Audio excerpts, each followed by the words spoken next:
There's something missing from the way that we think about work. Something I think we don't talk enough about. Hello, I'm Georgina Jones and welcome to Love Shortage, the podcast exploring what love means to each of us. This week, I'm speaking with Laurence McCahill, co-founder of the Happy Startup School, a community of purpose-driven entrepreneurs. We talk about where love is missing from our work and how we can put it back. We also cover grief and loss. Now, I want to show that love is universal, so I started asking Laurence about the first person who showed him how to love. I mean, my immediate response is probably not surprising. I'm sure a lot of people might say this, but my mum would be the immediate thought. But I've thought about this before because you sent through some of these questions, and I was trying to think where my mum's love comes from. And I actually, when I sort of rewound, I realised I was surrounded by a lot of sort of quite wise elder women when I was young. My mum being one, but she was quite young when she had me and my brother. She was in her early 20s. This is in the early 70s where, you know, people had kids a lot younger. And so she was married at 20, had kids at 21, 23. So, but my mum always seemed to have this sort of, just inner knowing. And I think this must have come from her sort of elders. And so her mum died when she was quite young. She was in her early 30s. So I was probably about 8 or 9 when she passed away.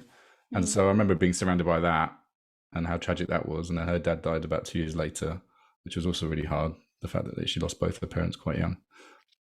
But we were surrounded by her sort of grandmother. We used to call her mother. So she was like the kind of, you know, top of the pile elder, let's call her. The OG. So she was the kind of, the OG, very wise old Irish lady, but she lived with us in London. So a lot of them had emigrated over to the UK. And there was also her daughter, who was the sister of my mum's sister, my mum's mum, and she lived there too. So within like 20 meters of our house, we had these two sort of pillars of the family, which I think really sort of set the tone for what love meant. And to me, it was really about family, hosting, community, food, lots of carbs. But more than anything, just an open house, really. That's what comes across. And so when I see my mum now, and she lives around the corner to me, so in some ways it's quite nice. We almost have history repeating itself. My kids can pop around to see her and get some food and get that love and get that sort of care that's not just us, you know, it's the extended family. And so that, I think, it's something that we miss these days, is that extended family. You know, we get love from our parents, but we don't always get that same love from people close to us because we might not be near them. You know, we might have to actively go to find them or sort of seek them out. So yeah, by a bit of luck and circumstance, she ended up very close to us sort of physically. So yeah, so that's my kind of take on it. Is, yeah, I think the early women in my life really was the thing that came to mind. And my dad too, but my dad showed love in a different way. He was more just being present, and he wasn't one to show it outwardly. You know, he was quite, you know, he was I would say a tough sort of Irish, second generation Irish man. And so many people saw him as quite a fierce character because he was a teacher. Then he became a publican. So you can imagine those two roles were quite, you know, disciplinarian. But deep down, he had a heart of gold, and that kind of came out later in life. So he was a lot softer with our kids than he was with me and my brother. So I think that happens a lot with grandparents. And I think there's a thing around that time as well, because we're similar in age, and it was very common to not say I love you and not be as tactile, but love is given in acts. It's given in attention. It's given in I don't think I can ever remember both of my grandparents saying that they loved me, but I know that they took time in nurturing me and looking after me and doing things with me and activities. So you just get love in a different way, really. Yeah. In a way that, because if you think of their generation, it was even more closed and different. So yeah. Exactly. And I think having kids has changed my view on, not changing my view, but I think it just makes you appreciate what your parents did for you that you maybe didn't appreciate before, you know, the little things. So my dad passed away about 7 years ago, and he it was kind of weird because when he got diagnosed with lung cancer, and he only lost about 4 months after he did. But towards the end, he would always go and pick me up from the gym, even though he didn't need to, and he probably wasn't able to. But it was just that thing of like he'd always be there waiting for me. So that was really hard when he'd gone that he wasn't there. But then it just reminded me that those kind of things, like me taking my kids to the football or picking them up from so and so, whatever time of day it is, that was never an issue. You know, it was always, they were just always there, and that I never took for granted. Really, I think you really start to appreciate those things when you have children, because you can kind of go, yeah, it's not a big thing, but it's the little things like that that just add up. It's the showing up, isn't it? Yeah. It's the showing up, it's the consistency, and it's the doing it. My mother sat through so many really bad plays and dancing competitions and like hours and hours of other people dancing, other people's children dancing, waiting for you to come. waiting for me. And I think it's really interesting to and what you said earlier, and I'm sort of thinking, like the next sort of question I wanted to ask you is what was your loves? But from what you've said earlier about community, about having this openness, about connection, it seems like that sort of weaving through into your life now. Well, it has always been there in some respect. Yeah, I think it's only something I've really appreciated more recently, I think, because as you know, we run a community of sort of entrepreneurs and change makers. But it's interesting.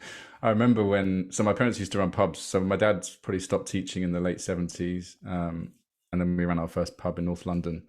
And we lived above the pub, so it wasn't like they're doing it over there. Like, you know, we were living above the pub, and every time we moved, it was a new pub, and we'd go to bed when the bell rang. You know, that was like the ritual of going to sleep, because you couldn't sleep before that because it's so bloody noisy.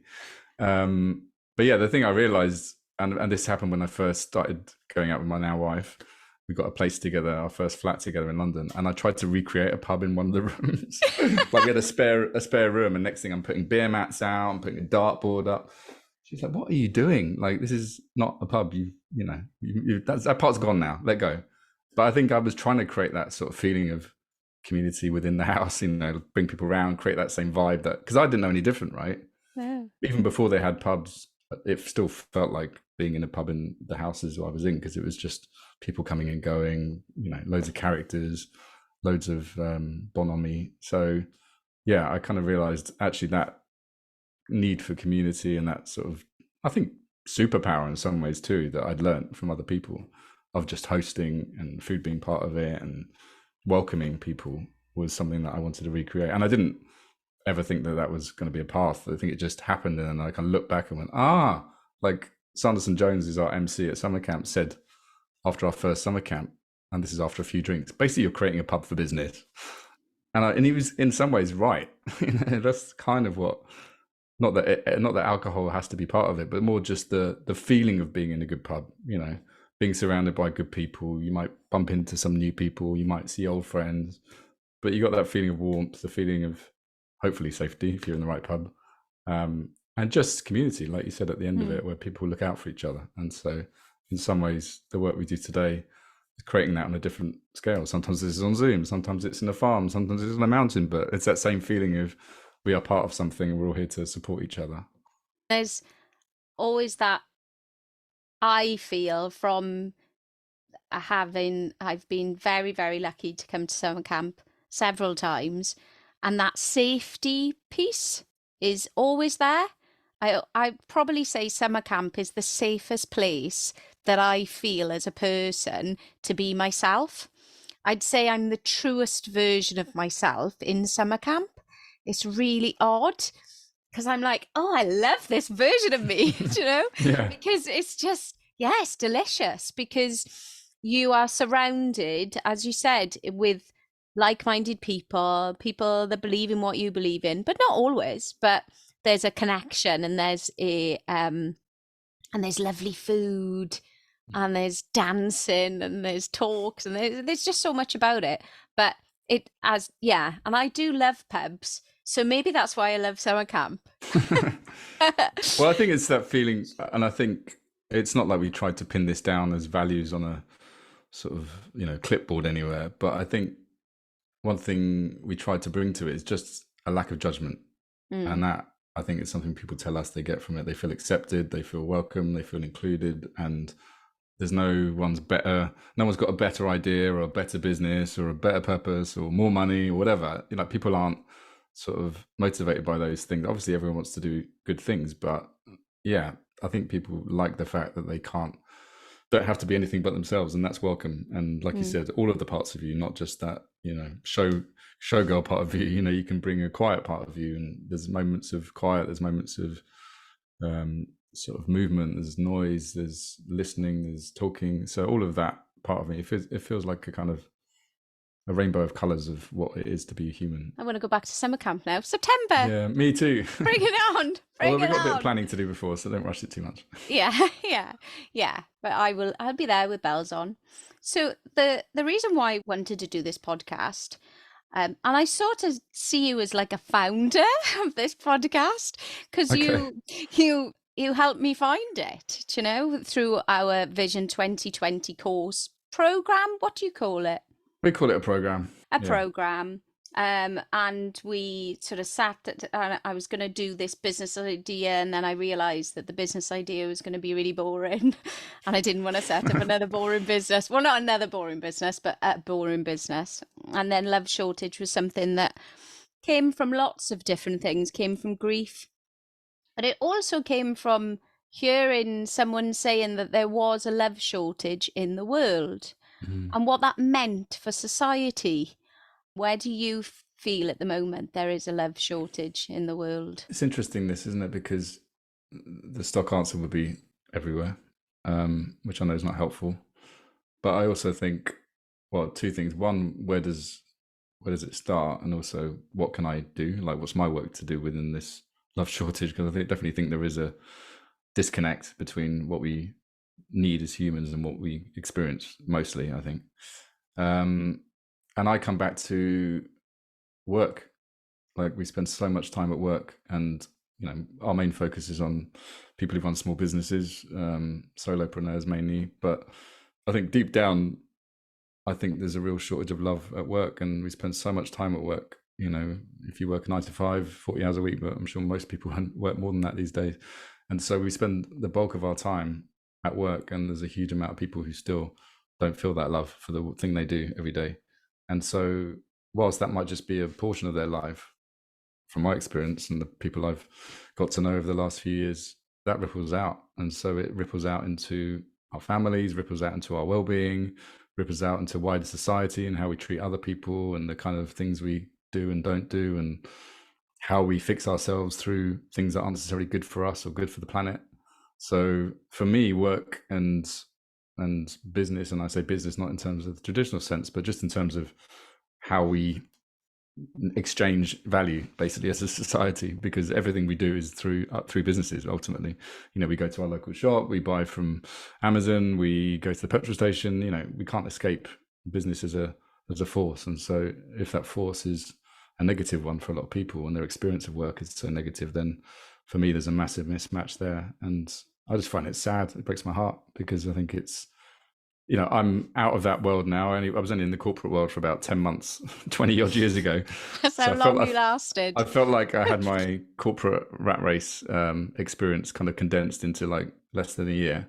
But it was so bad that it was like, I got all of it. I did the whole thing, all the feels, which gave me the fuel and I think the insight to know that this is not what I want for myself, and also this is not what I want for anyone, and I would hate for anyone to experience this. And so knowing that still exists, well, one, amazes me because I'm not in that world, and two, just saddens me because I hear stories even to this day. Someone in one of our other groups who's going through some toxic challenges with their workplace, and I'm like, have we not learned anything over the last 20 years about what it takes to create a great workplace and to make people's experience of work a good one? And this isn't about having a really sexy, cool, job that looks or sounds good on Instagram or TikTok. This is just about how you treat people ultimately.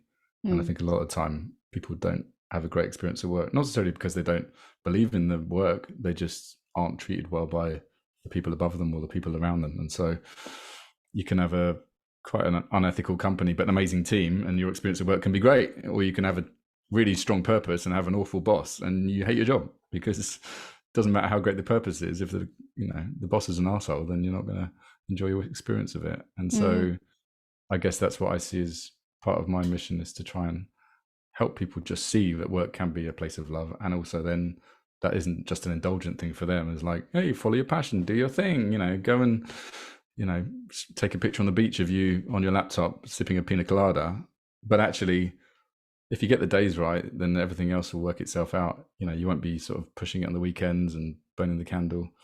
You won't be sort of being horrible to people around you, and you won't need to have retail therapy or run off every few weeks to try and escape your 9 to 5. So yeah, that's what drives me to this day. Mm. It's that To mismatch. fix it, to fix the love shortage would be, well, I suppose in a way, not in a way, in a big thing, that's what you're doing. That's what you are doing for many people in regards to the programs and the whole ethos of the Happy Startup School is enjoying what you do, adding value. But I think a reflection for me is we've all seen them videos where somebody's working from Bali on their laptop, and it's quite it's quite self-indulgent, and it's Mm. also always about them. And I think the difference between what you and Carlos are doing is that it's the furthest thing away from just being an individual thing. It's a Yeah. collective. Yeah.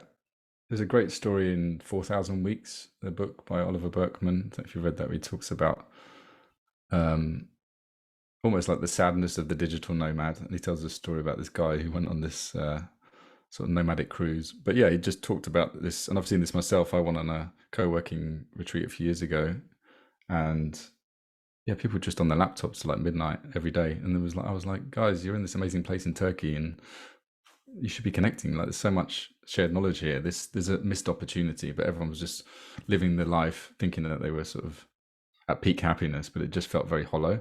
Mm. So I guess, yeah, what we're trying to do is less individual. It's more about community. And there's another great book called Lost Connections, which I think really talks to this idea, by Johan Hari. You might have read it, because he talks about this disconnect in society and how actually lots of people feel sick or depressed or anxious, but actually we're not. We're just part of a sick society in some ways, where we are disconnected from true love in terms of the deepest sense of the word. We are disconnected from meaningful work, or from our values, or from nature, or from our past and our traumas. These are things that we sort of don't have a relationship with, and so therefore we try and fix it through other things, and it actually doesn't serve us. And more people now are on antidepressants, and Mm. there's an epidemic of mental health problems amongst younger people, because we're sort of fed a lie about what makes us happy, and it actually doesn't make us happy. And we feel disillusioned when we maybe get to the top of the corporate ladder, or we get the nice car or the nice house, or the sort of the poster boy or wife or trophy wife or whatever. But actually that doesn't work. It's something deeper that we're looking for. And again, going back to the work thing, I think if we're getting all those things at the cost of what actually feels good to us day to day, then I think it's not going to be sustainable. And yeah, we meet a lot of people at some point, maybe it could be midlife, maybe earlier, maybe later, where they can't do that anymore, and they realize there's more to life than just working for the man or for the woman, or for a cause they don't care about, or just taking a paycheck. And that, maybe they've got the money now, and it just feels a bit hollow. They're looking for something Mm. more meaning, more connection, and more feeling contribution too. That, again, like you said, it's not just about me. It's about how can I do something for the greater good that's gonna maybe leave a more positive dent in the world. Yeah, I was just listening to Simon Sinek the other day, and he was talking about the demands that we put on work. We went, like, if you say, I don't know, 50, 60 years ago, community you'd get from church, a sort of competition and playfulness you might have got from your team. And there's so many people are so disconnected with outside work. I think we plow a lot of stuff onto work as well. Yeah. And then there's only so much we can get from it. I think the world of work is a really great place to start in regards to the short love shortage from the work I've done, Mm. and I've been in the happiness, staff engagement area for, well, since 2008. And as you said, it's not really changed much. You've got some great organizations and there has been changes in business and the way that we work, but sometimes that human element Yeah. is still not valued, and really understanding that people, companies and organizations are made up of people, Yeah. and looking after people is the number one thing, and then everything else falls in line. I know it's really not that complicated, is it? But we make No. it really complicated, and there's just so much fear. Mm, That's what I get upset by. It's just a lot of fear, and it's masqueraded through other means, and it comes out in other ways. But I think deep down, whether it's a lack of trust, for example, I remember hearing stories about, even now, people wanting people back in the office because it's good for the team morale and it's good for the culture and all this stuff. But deep down, I'm sure there's an element of fear of, I don't really trust people deep down. Everyone's a bit evil, aren't they? So they're going to do what they want.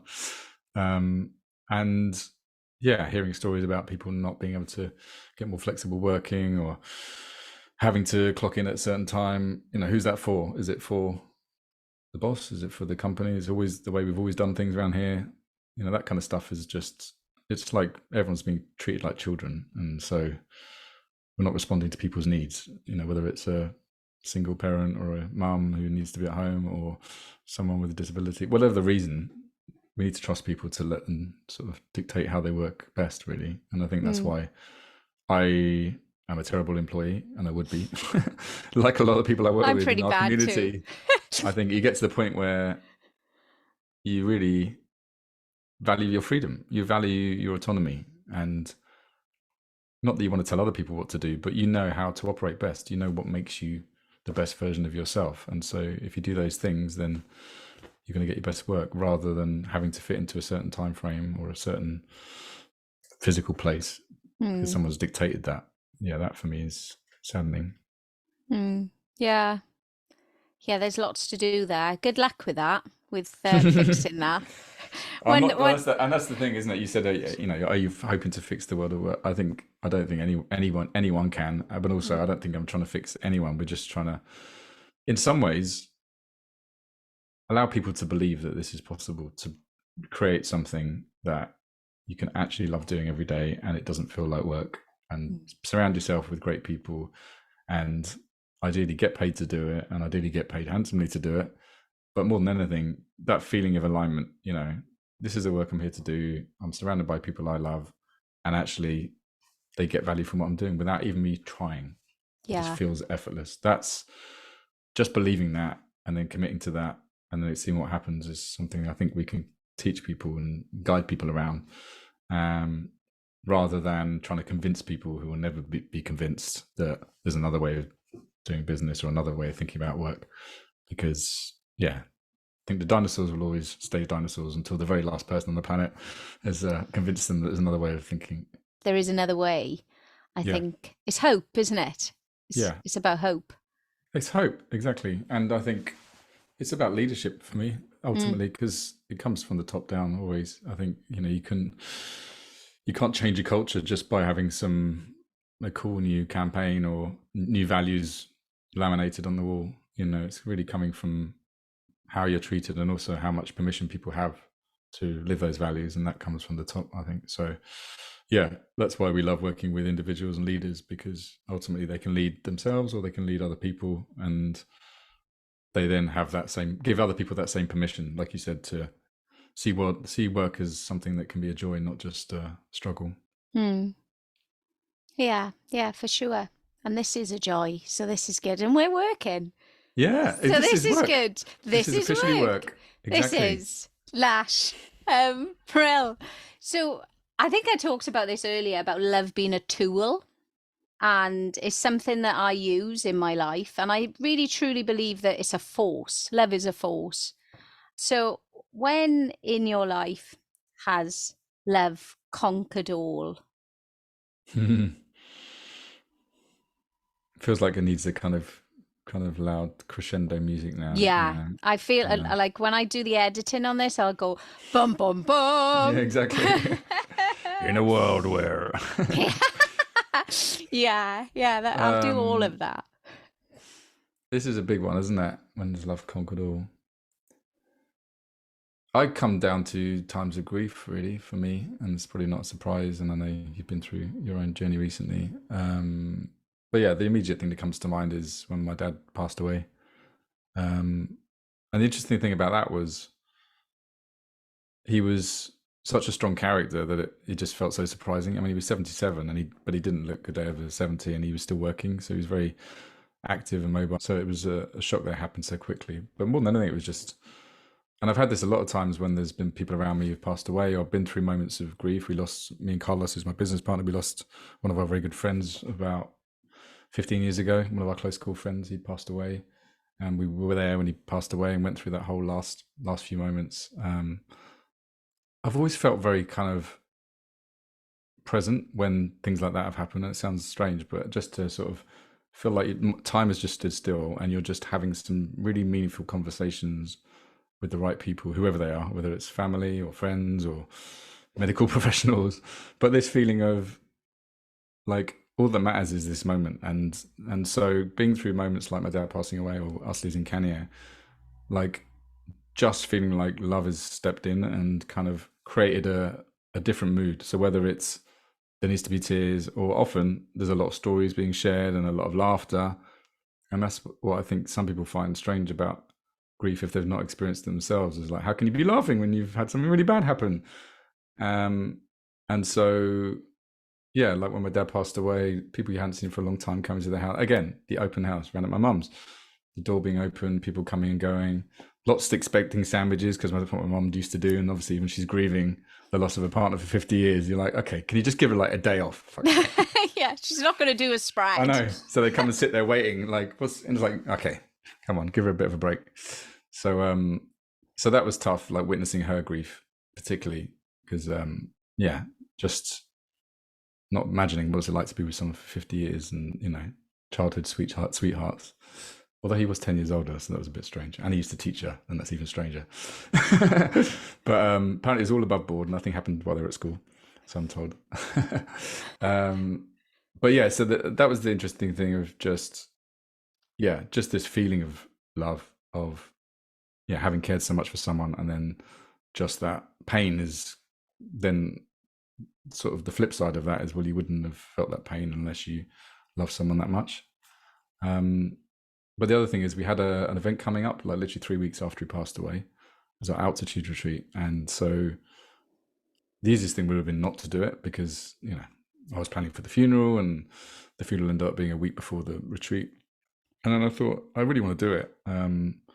I just thought it'd be quite healing for me, but also I didn't want to bring necessarily a negative energy to the group. But I was confident that given the community we built, knowing a lot of the people who were coming, that I could be a pro in some ways and just not break down in front of everyone, but also that in some ways this is a community we built based on life, not just on business. And so people bring to it what they're going through. They're not trying to hide that in a box somewhere. And so that for me was almost just trying to model this of like, life goes on and we need to keep doing the things we love doing. And so there was one or two people on that retreat who were just such a source of support for me that week. And some of them I didn't even know that well before, but those little moments when they just said something or they just gave you a touch or just you knew that they were thinking of you and you knew that they knew what you're going through. That for me was so powerful. And sometimes it doesn't even need to be said. And it's just that sort of, body language. I think like you said, some people show love in different ways. And for me, it was a little thing like that. So that was what came to mind for me was, kind of in some ways getting the love from the community we created. That's what was really nice for me, is to receive that and not to sort of push it away, because sometimes I can think, oh, it's all for everyone else and we just love hosting, but actually to receive that back was really, really nice. And so I really appreciated what we created then, because it wasn't just about work or business. It was like, this is a life thing for me, and to have that trust. And those people now, if I see them, I'll never thank them enough, because it was such a powerful thing for me. And there's, going back to what you said about the the rawness of grief. I've described it before. It's like alive. You feel like when you're in the thick of it, like super alive at some points, and very inappropriate at times, like the darkest of humor, you know, and it's it's the human experience, isn't it? You've got that humor, you've got that connection, but everything's like bright lights, and amplified. it's just, it's everything's amplified, and everything is just more. You can't describe it really. No, it's just it's a feeling, and I think love is that feeling. Yeah. Grief is the cost we pay for love, and that is sort of being held. It's almost like people that are tuned into it, that can feel it. You know, that's why you had that hand on your shoulder. It's that language, because love is a language as well. It's an unwritten energy that's sort of running the show a lot of the time. Trust is love. You know, all of this stuff is there. We can't touch it, but we feel it. And when we truly are connected to emotion, such as grief, it'll show up and we'll feel it. I feel anyway. Yeah. That's what has happened for my grief journey. I think, like you said, I've always seen it as like a graph. You've got like the feeling graph, let's call it. At the top, you've got what might be seen as like good feelings, and the bottom might be seen as bad feelings. And I think most people tend to just stay in the middle. You know, we fear sort of pain, but we also fear joy as well. And I think those that experience deep pain, like yourself, whilst it's not something you'd wish on anyone, it taps you into that wider remit of human emotion, I think. And so you are able to experience more joy because you've lent into the pain, and you appreciate the joy of life because you've had the darkest experience of life. And so it feels like you said, that full remit is much more open to you. And sometimes in the same few minutes, you know, it's not like I'm having an amazing month and then it's like, you know, you said, you can be up and down like a yo-yo, I'm sure. So I think that's what for other people who know that, can experience that and witness that and ride it with you. And going back to my sort of wise Irish elders, you know, grief was a big part of our life. And you know, my great grandmother ended up passing away, and this was like in the sort of early 80s, and particularly in Irish family where there's like an open coffin, so like there'd be dead bodies around, you know, let's face it, that was a thing. But it wasn't something to be scared of. And also I think the Irish are quite good at this, like death and funerals aren't necessarily something that is sort of ushered away, put away. And so when my dad died, there was this talk for some of my family, like, oh, should the kids go? Should my kids go? My kids were quite young at the time. I was like, no, I want them to be there. Why should we make it weird? You know, if they can't go, then it is weird. It makes it weird for them. But we're trying to hide them away from bad feelings. And again, going back to that thing of like, what we then sort of stopping them from feeling the good feelings. So I kind of lean more into the Irish sort of wake celebration and just joy for people's experience of life, however long they were with us, and to not shy away from that and to not see it as, oh, I don't want to go there because it's going to be really sort of sad. Why would I want to be sad? But there's gifts in that. There's gifts in it all, really. Yeah. It's everyone's always really like blown away by the fact that we did shots in Oshan celebration, like with the nurses, which is a really inappropriate thing to do in your son's funeral, you know. But they were like his aunties, and it was the last time that we were really going to see them. And they're young girls, so they were like, should we have a shot? We were like, yeah, because it was just a celebration of his life. And that's what we chose to see it as. We didn't call it a funeral, we called it a celebration. But yeah, and Kitty went, and she was 3 at the time. Wow. So we didn't want to shy away from, as you said, from because and we have lots of conversations about death in our family because we have to, Yeah. because of Oshan dying. So yeah, death is a conversation that I would say she's going to be very comfortable in speaking about, and Yeah. loss. She's going to understand loss. Yeah. And I think there's value in that. I think it's really tragic and I wish it never Yeah. happened, but there's value in it. Yeah. I think in mindfulness they talk about it being meeting the experience. Yeah. And I think that's what, if we think about love, we need to meet it everywhere. Yeah. Really. I love that. And I think ultimately you can celebrate or commiserate in your own way. There's no rules with this stuff. There's a kind of expectation of what others might think, isn't there? You know, go back to the shots thing. It's like, but ultimately it's about community. And like you said, where love steps in is where people are there to support you, and they were supporting you for a long time. And so why shouldn't you acknowledge that and have some ritual to sort of close that chapter, because, you know, you want to thank them for everything that they've done. Oh yeah, totally. And tequila is a great way to do that. The next day, maybe not such a great. No. Yeah, it was one shot, but yeah, I think it's a funny thing, isn't it? Ritual. Oh, I feel like tequila is a nice way to end. Do you feel like that? Yeah. Maybe we should have one now. Is there a tequila shortage in the world? I don't think tequila is like a big thing. With The Rock has his own tequila brand. Yeah, but I did see Gary Barlow wine the other day, and Kylie Minogue wine. They're all at it at the alcohol. I saw Nigel Farage wine. That's where I think I switched off the TV. No. Someone, one of my nephews, wanted to send me Nigel Farage wine just to wind me up because he knows I'm not a fan. Luckily, he didn't. Yeah. I wonder why he's going into wine. I think that's probably another podcast. I think so, yeah. Yeah. That's something else entirely. Oh, brilliant. Thank you so much for sharing this with me. And as I said, this would not be happening without you. So I thank you for that.